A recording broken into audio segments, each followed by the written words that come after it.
Hello and welcome to Firewatch, a first-person adventure game about a firefighter. It's first-person, like I said, and I think it's a narrative experience, narrative-driven.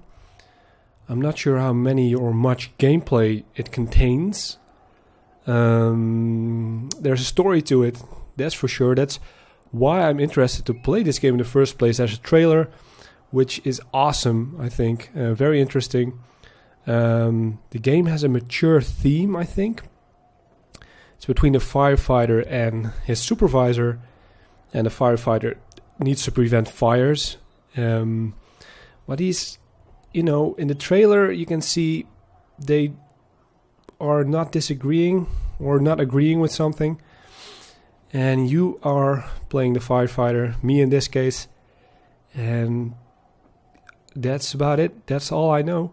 I don't know much about the developer. I'm not sure what game they made in the past, if they haven't made any. It's an indie game, also on PlayStation 4. I'm playing it on PC, and it looks great. It reminds me a bit of The Witness that just came out earlier, but only the look and feel. And I'm just hoping for one thing, that is that I don't get motion sickness of playing this game, because you can actually see the hand movement of the first person character. So that's going to be interesting as well. So let's just start it off.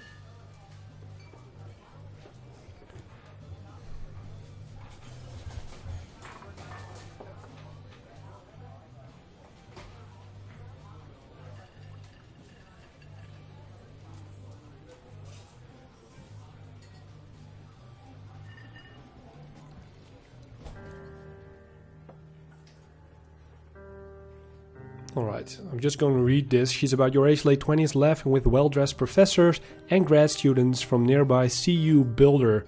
Or Boulder, how's it pronounced?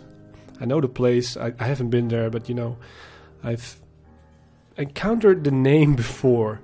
And I need to click actually on the You Approach Her button to progress. So, 1975, Boulder, Colorado. You, Henry, are out drinking with your pals.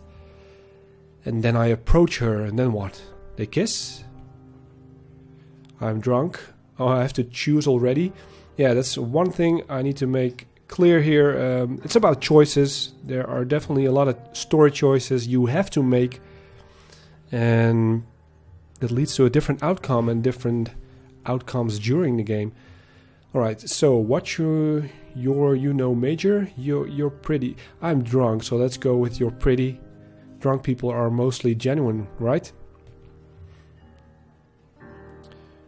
You're pretty, she says coolly. You are not. You are a future hangover. What? You reply confused. Someone should buy you a cheeseburger, she says.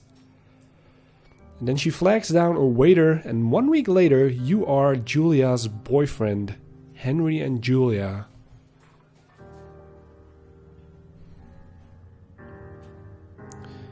And all of a sudden we are in an elevator. Which reminds me of Fallout. Okay, RT to use objects. Anything else? That is my pause menu.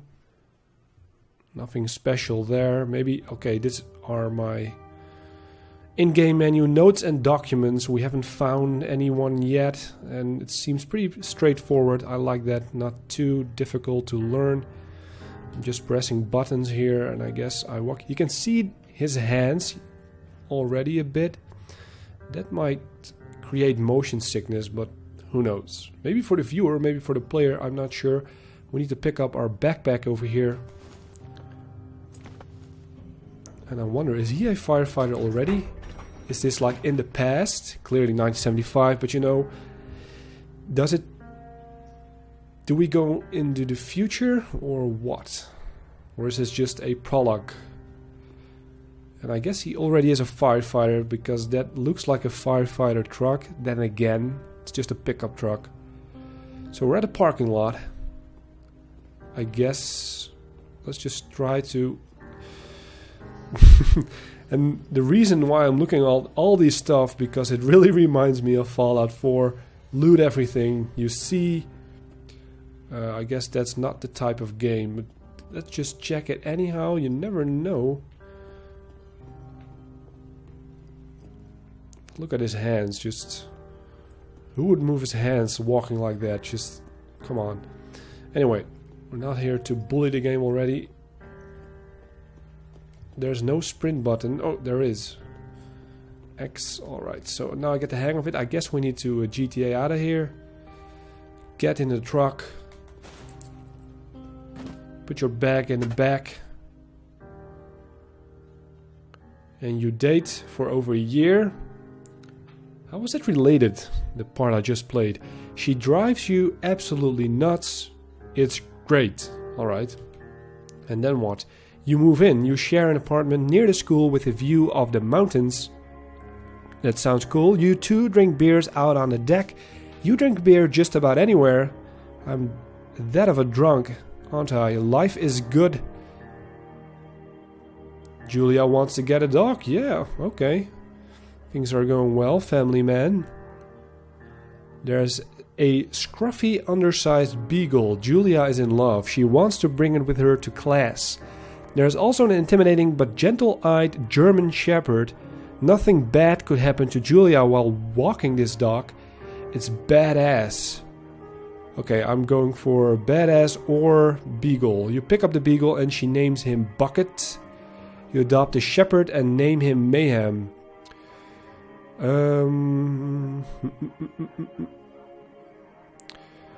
Intimidating yet gentle-eyed. Me personally, I would take the shepherd, but yeah, Julia is in love with it, so she wants a dog, right? She was the one wanting a dog. Nothing bad could happen. Okay, nothing bad could... You know what? Let's talk some sense into Julia. I like beagles as well. They're fluffy, but you know, I want to be... if I have a choice, let's go adopt a shepherd. And yeah, that makes for a better family friend? I'm not sure. We call him Mayhem, sure. Mayhem's an excellent dog, good choice. He loves wrestling with you in the park and goes with Julia on her runs.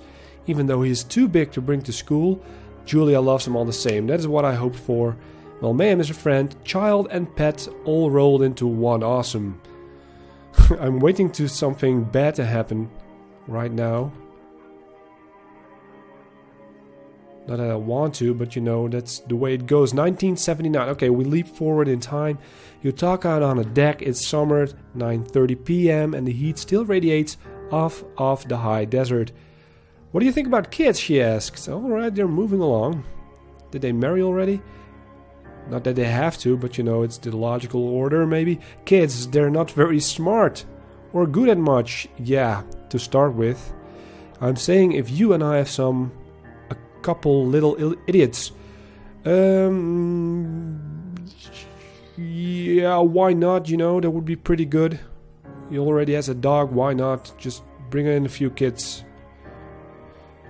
In that case, we should probably get married. Oh, here we go. They do it by the book. Yeah, I would like that, you say.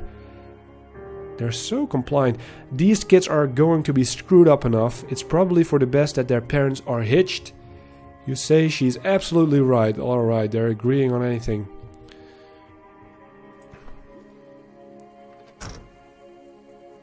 Okay, are we in the future now? He has become a firefighter. All is well.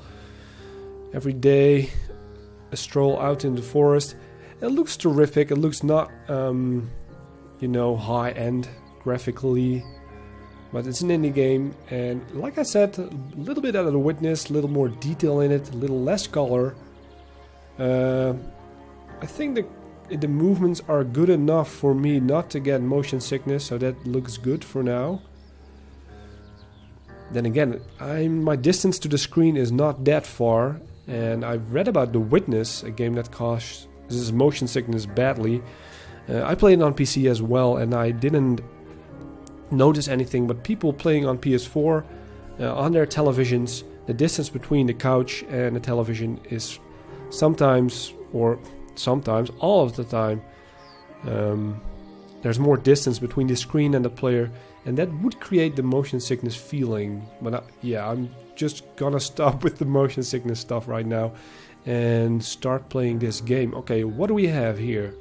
Thoroughfare Trailhead. What are we doing here? Two Forks Religion Overview. Can we click on that? Okay, let's look at this map for a second. Thoroughfare Basin. Where am I now? Is there... Two Forks Lookout. There's Ruby River, Thunder Canyon, Jonesy Lake over there, and some other names. Alright. No, it doesn't really say where I am, I think. Do not forget to check in. You're in their country. Learn to live with bears. I just saw The Revenant, so I'm staying clear out of bears. Thank you. I'll try to learn to live with them. I hope they do that with me as well. No fireworks, alright. Warning, Thoroughfare Trail is not recommended for inexperienced hikers. It's a primitive backcountry trail. Well, I'm a very sportive guy, athletic, you know, I got a pickup truck. I am become to a firefighter. Okay, let's walk the trail. What is this? Anything we can... There's nothing we can interact with yet. So let's just move deeper into the forest. Okay, we're still in this prologue kind of narrative thing. I promise you it gets better, and there are voice actors, so don't worry that the full game is like this. This is just the start. 1980, it's a Thursday night, and Julia's 4 hours late. So that's like 1 year later. She doesn't call, you're worried and getting angrier by the minute. I'm getting angry. She walks in after you've gone to bed. What, is she cheating? She's not quite drunk, but she's clearly been having a fun time. You fight when she gets between the sheets. Do I have a reason to get mad? Ignore her. Let's go with get mad. You know, to start a fight. Maybe the truth comes out. You call her an inconsiderate asshole. Alright, she tells you to fuck yourself and do not be such a baby. You call her selfish. She knows you mean it and it hurts her feelings. Alright, so it worked. I guess. Oh no. Oh. I guess it didn't. 1 year later, 1981, Julia still likes to draw. She draws plans from her research. She draws all the places you go. She draws you. What is this? I pose and flex like He-Man. You frolic like a Victoria's Secret model. Like the Danish girl. Transgender. Eddie Redmayne. You know what? Let's go with He-Man. I don't like both, really. He-Man, alright. I look awesome, I know. Whoa. Wait. When you look at his body, it reminds you of a... It looks like a kid or something.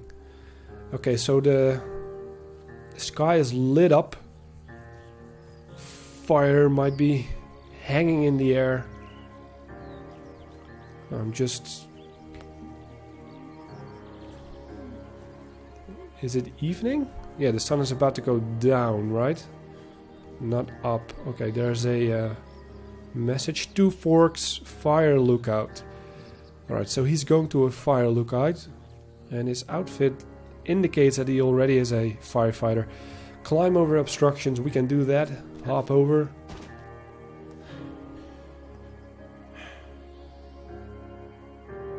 Looking at the sun. He looks kind of fat, like very chubby.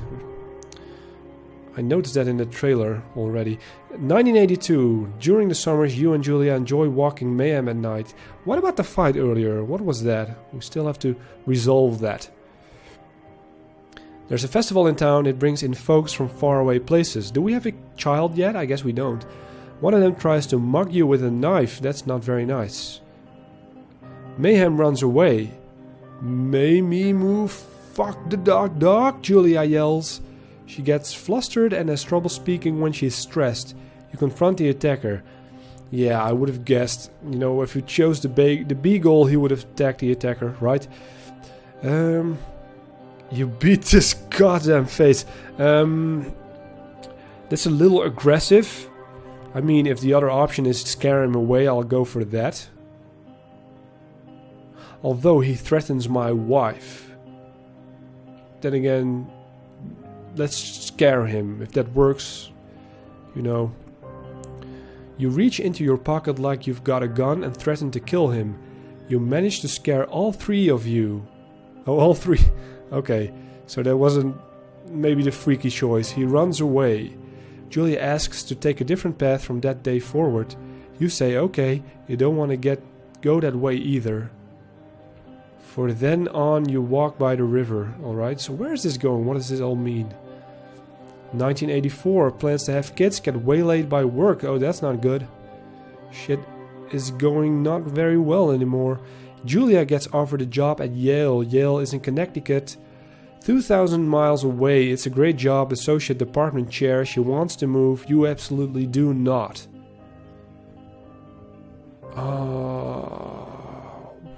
Commute back and forth. That's bad for a relationship. Let's, you know, if you want your relationship to work, let's convince her not to take the job and be sorry for that later. You tell her that this means you two won't have a family. She says that's bullshit. She's totally right. Is she? She asks if her taking the job means you won't come with her. You say yes, again, bullshit. Why wouldn't you come with her if you love her? But she decides not to take it. Okay, so she's leaving me. 1985. Julia is asked to leave Boulder on paid leave after having an episode. She lost it on a colleague for borrowing books that were important to her research. She's getting an anger management problem, isn't she? And she didn't remember she had happily loaned them to him just 2 days prior. Okay, she is in bad shape. She was found crying in the stairwell. I say that maybe you guys should talk to someone about it. You make macaroni and drink wine and try to... Okay, let's not do that. It seems to be serious, so let's address it properly. After seeing multiple doctors and having many tests, they are worried that Julia might be suffering from early onset dementia. She is 41. That's very young. That, again, to stay in movie terms, that reminds me of the one with Julianne Moore. Oh, I forgot the name, really. You both decide to keep it a secret for now. Why not? And we're back into the game. Camping. There's a journal. Let's pick it up. He still has his wedding ring on. Okay, there's He-Man. Wait, I want to look at it again. Oh, but I can't. Mayhem is getting older. He's got silver hair down his back and slows down at night. Oh, I'm feeling sad already. It's like their lives are flashing before my eyes right now. Poor Mayhem. You and Julia walk into the bar to see your friends and it feels like nothing has changed. Julia goes back to the university. 1987, Julia's affliction gets worse. She can't remember things in class, her research is in shambles. She drives her car to the next town over for no particular reason and has to be brought home by the police. She is devastated. Wait, if she's like 41 already, then I'm like in my 40s. Just an assumption. Okay, this is bad. She is sent home on permanent medical leave. Some days you get the Julia who calls you a dope and your unborn children little idiots. Oh, the story's getting sad. It started well, but other days you get a stranger. She pulls you into bed to make love. After 5 minutes she goes into a panic, believing her dad is at the door.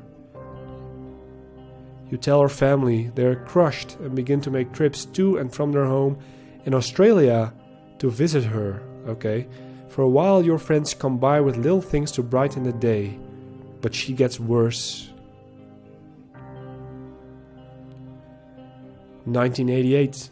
You spend your days following Julia around the house. You count the seconds between the 2 weekly visits from Daniel, the nurse. He suggests that Julia could live somewhere else, somewhere with 24-hour care, a home. It sits with you for a couple of months. I decide to move her into a full-time care facility. You know what? That seems lame. I would not forgive myself if I was Henry. I'm determined to take care of her by yourself. I'm still young, right? So